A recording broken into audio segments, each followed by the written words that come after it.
Você falou aí em três colunas, né? Ciência, filosofia e religião. Para que a gente entrar numa profundidade maior, em que situação a gente poderia considerar a doutrina espírita como filosófica? Em que situação a gente poderia considerar ela como religião? E em que situação a gente poderia considerar ela como ciência? Como filosofia, você quer que eu fale das três colunas, das três bases que sustentam a doutrina espírita?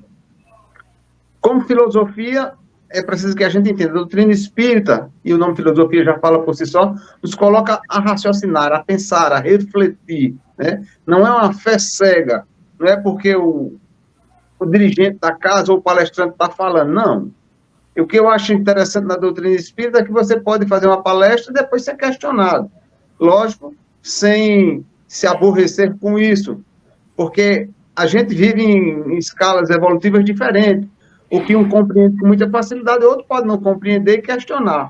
E a gente tem que compreender o grau de evolução daquela criatura. Então, como filosofia, porque nos mostra as coisas com clareza, por que estamos passando, por que estamos atravessando, as consequências por que estamos passando isso. Então, essa é a parte filosófica que nos faz refletir, nos mostra Deus de uma outra abrangência, que é a parte religiosa. Não é aquele Deus punitivo, não é aquele Deus que castiga, não é aquele Deus que é seletivo, favorece uns e castiga outros. Essa é a parte religiosa da doutrina. E a ciência porque prova a existência do espírito, a existência do plano espiritual, a nossa correlação e convivência com os espíritos. Então, essa é a base da doutrina espírita, você não tem como fugir disso. Quando eu digo que você não tem como fugir disso, é preciso entender, para quem já tem entendimento da doutrina espírita, porque para quem nos escuta, que não é espírita, isso dá uma certa confusão na cabeça, né? É preciso ir em busca, como o próprio Evangelho diz, pedir e vos será dado, buscar e achareis. É preciso lei de trabalho, que é lei divina, ir em busca, fazer acontecer. Então, essas são as bases da doutrina espírita, a filosofia, a religião e a ciência. E a parte mais interessante da ciência hoje é ela provar a existência do mundo espiritual, né?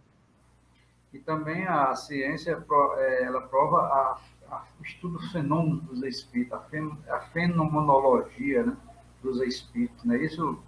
É através da fenomenologia que se prova a existência dos espíritos. São os fenômenos que aconteceram, as mesas girantes, né, as pancadas que aconteceram, então tudo surgiu, e aí você entra na parte da ciência, porque a pancada é a parte física, a ciência. E aí vem o princípio inteligente, porque foi determinado no começo, uma pancada para sim, duas pancadas para não, e aí começou um diálogo. Né?